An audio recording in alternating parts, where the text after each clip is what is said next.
Good afternoon, everyone, and welcome to EHRA 2026 Flash News. I'm Michaela Ebert, and these are the most important updates from day 2 of the EHRA Congress. We started today on an energetic note with the EHRA Cardio Run, a 5-kilometer event bringing together clinicians, researchers, and the public.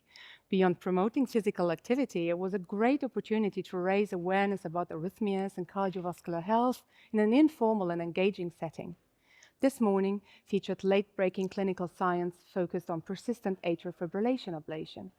First, the BEAT Persistent AF trial presented by Pierre Jailly compared post-field ablation with radiofrequency ablation in patients with drug-resistant persistent atrial fibrillation. The study confirmed that post-field ablation is both safe and effective, achieving high single procedure success rates, shorter procedure times, and a favorable safety profile.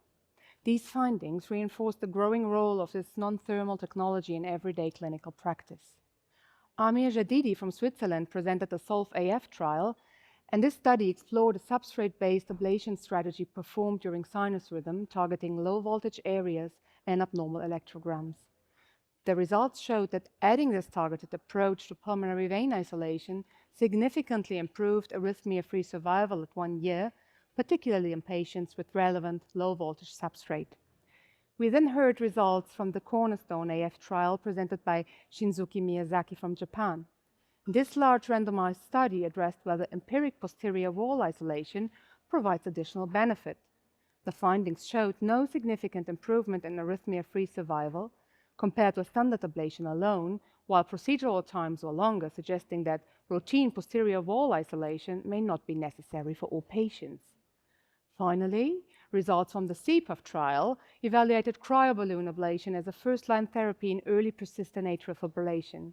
Compared with antiarrhythmic drug therapy, cryoballoon ablation significantly reduced arrhythmia recurrence, with rates of around 21% versus more than 50% at 1 year, and improved quality of life.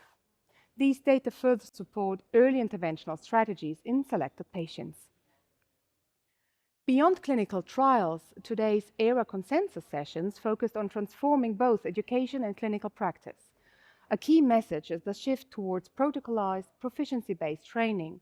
Moving beyond the traditional see one, do one, teach one model, structured simulation-based learning with defined performance metrics is emerging as the new standard, improving procedural quality and reducing errors.